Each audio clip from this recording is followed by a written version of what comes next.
राष्ट्रवादी जनता पार्टीचे संस्थापक अभिजीत दिपके आजपासून सरकारी स्कूल ठीक करो हे अभियान सुरू करत आहे।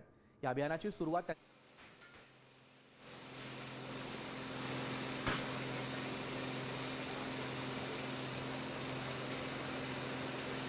आपण पंजाबच्या मोहालीमध्ये आंदोलन सुरू आहे। आंदोलकांवर अश्रुधुराच्या नळकांड्या फोडण्यात आल्या।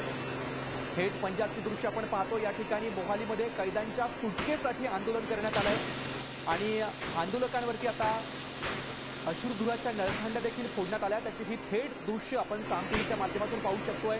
पंजाबमधल्या मोहालीची ही सगळी दृश्य आहे।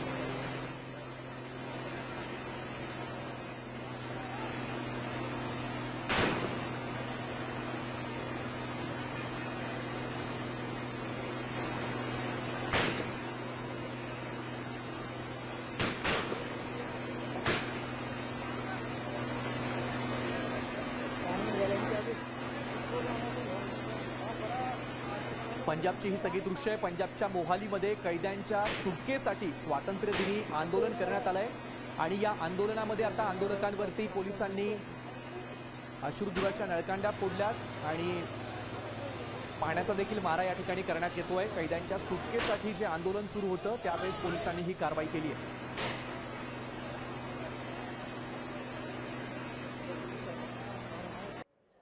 साम टीव्ही मी नेहमी पाहतो, त्यावर दाखवलेल्या बातम्या रिलेट करतात।